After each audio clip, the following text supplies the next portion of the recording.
الرحیم ولا یوسف اور اللہ تعالیٰ موصوف نہیں ہوتے ماہیت کے ساتھ یعنی اشیاء کی مجانست کے ساتھ،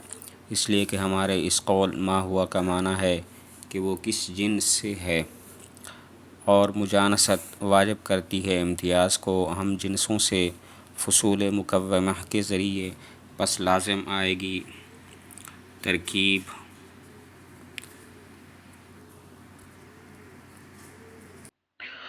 ولا یوسف اللہ تعالیٰ ماہیت کے ساتھ موصوف نہیں ہیں، یعنی اللہ تعالیٰ دیگر چیزوں کے ہم جنس نہیں ہیں، کیونکہ ماہیت ما ہوا سے ہے، اور کا معنی ہوتا ہے من ای جنس ہوا، وہ کس جنس سے ہے، اور جو مجانست ہوتی ہے وہ دیگر متجانسات سے، دیگر ہم جنس چیزوں سے فصول مکومہ کے ذریعے ماہیت کو جدا کرتی ہے، جیسا کہ ناطق ہے یہ انسان کو فرس وغیرہ سے جدا کرتا ہے۔ تو اگر اللہ تعالیٰ موصوف ہوں ماہیت کے ساتھ تو اس کا مطلب ہے کہ اللہ تعالیٰ جنس و فصل سے مرکب ہوں گے، حالانکہ اللہ تعالیٰ ترکیب سے پاک ہیں۔ تو اللہ تعالیٰ ماہیت کے ساتھ موصوف نہیں ہوتے، یعنی دیگر چیزوں کے ہم جنس نہیں ہیں، کیونکہ ماہیت ما ہوا سے ہے، اور ما ہوا کا معنی ہے من ای جنس ہوا، اور مجانست یہ ماہیت کو دیگر متجانسات سے فصول مکومہ کے ذریعے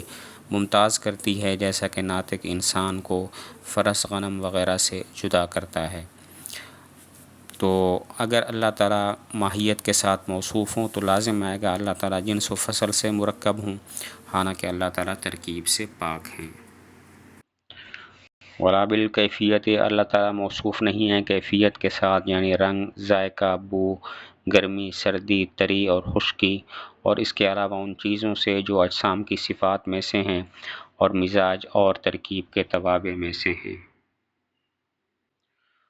ولا بالکیفیت اللہ تعالیٰ کیفیت کے ساتھ موصوف نہیں ہیں، یعنی رنگ، ذائقہ، بو، گرمی، سردی وغیرہ، یعنی یہ نہیں کہا جا سکتا کہ اللہ تعالیٰ کا رنگ کیسا ہے، اس لیے کہ یہ تمام اجسام کی صفات اور مزاج اور ترکیب کے توابع میں سے ہیں، اور اللہ تعالیٰ اجسام کی صفات اور اس قسم کے توابع سے پاک ہیں۔ ولا یتمکن اور اللہ تعالیٰ متمکن نہیں ہے کسی مکان میں، اس لیے کہ تمکن عبارت ہے بعد کے نفوذ سے،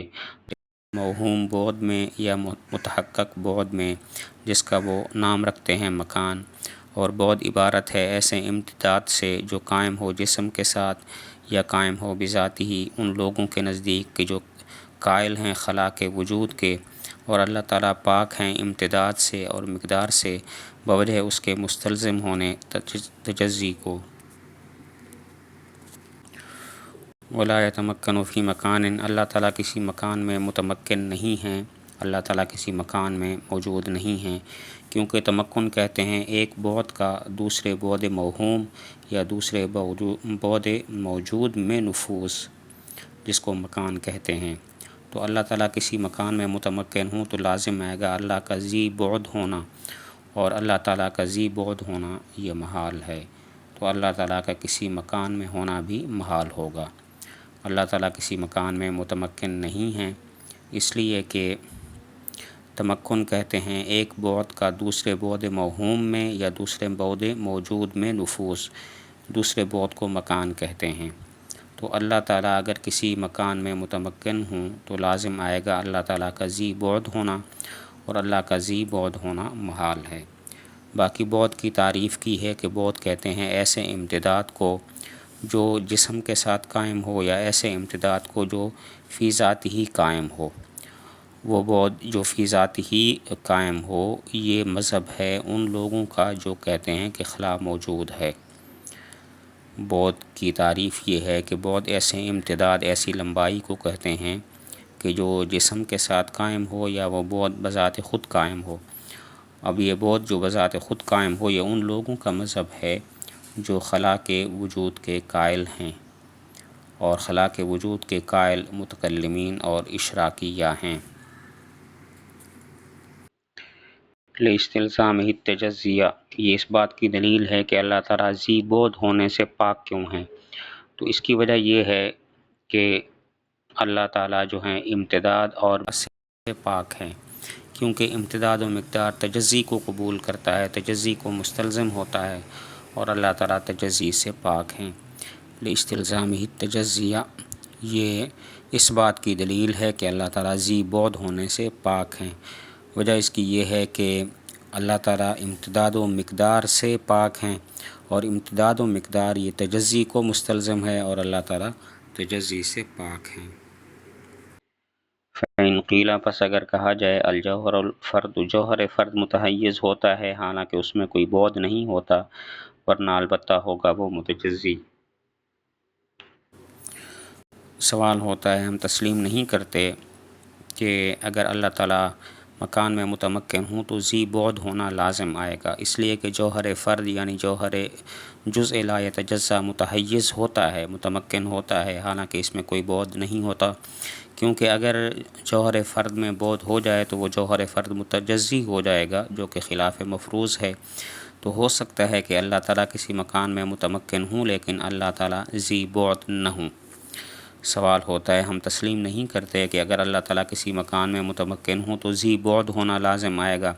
کیونکہ جوہر فرد جزء لا یتجزا متحیز و متمکن ہوتا ہے، حالانکہ اس میں کوئی بعد نہیں ہوتا، کیونکہ اگر جوہر فرد میں بعد ہو جائے تو پھر وہ متجزی ہو جائے گا۔ تو ہو سکتا ہے اللہ تعالیٰ بھی متحیز و متمکن ہوں لیکن اللہ تعالیٰ میں کوئی بعد نہ ہو، اللہ تعالیٰ ذی بعد نہ ہوں۔ قلنا، تو ہم کہیں گے متمکن متحیز سے اخص ہے، اس لیے کہ حیز وہ فراغ موہوم ہوتا ہے جس کو کوئی شے مشغول کرے، خواہ وہ ممتد ہو یا غیر ممتد ہو۔ فما ذکر، پس جو کچھ ذکر کیا گیا یہ دلیل ہے مکان میں عدم متمکن ہونے کی، مکان میں عدم تمکن کی۔ جواب یہ ہے کہ یہ سوال آپ نے اس لیے کیا کہ آپ نے متمکن و متحیز کو ایک چیز سمجھ لیا، حالانکہ متمکن متحیز سے اخص ہوتا ہے، متمکن خاص ہے اور متحیز عام ہے، کیونکہ حیز تو وہ فراغ موہوم ہوتا ہے جس کو کوئی دوسری چیز مشغول کرے، خواہ وہ دوسری چیز ممتد ہو یا غیر ممتد ہو۔ تو ہر متمکن متحیز ہوگا لیکن ہر متحیز متمکن ہوگا۔ تو ہم نے جو دلیل ذکر کی ہے وہ اس بات کی ہے کہ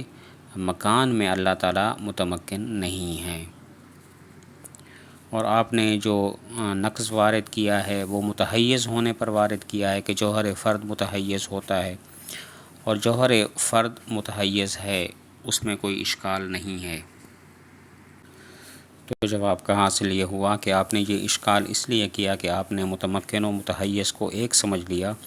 حالانکہ ایسا نہیں ہے۔ متمکن متحیز سے خاص ہے، متمکن خاص ہے، متحیز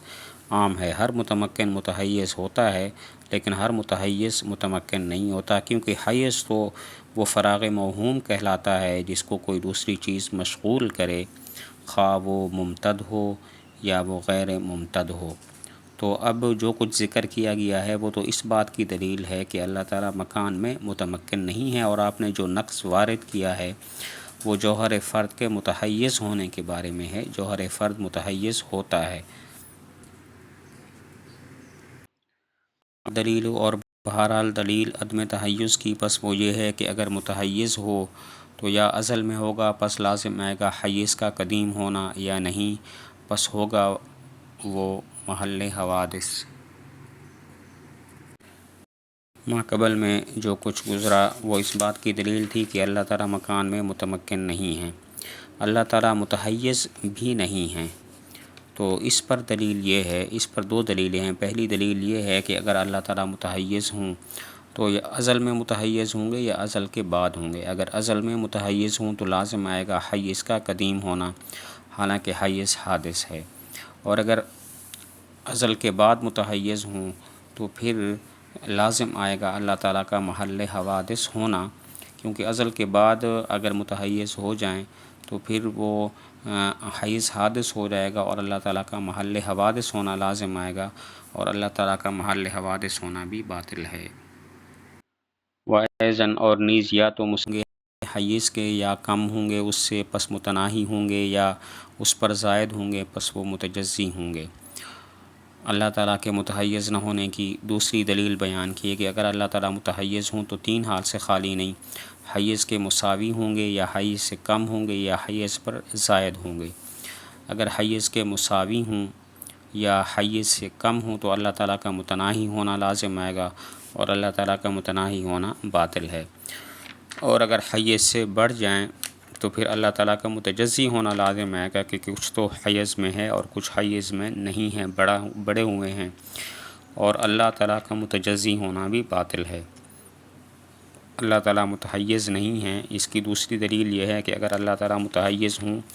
تین حال سے خالی نہیں ہے تو حیز کے مساوی ہوں گے یا اس سے کم ہوں گے یا اس سے زائد ہوں گے۔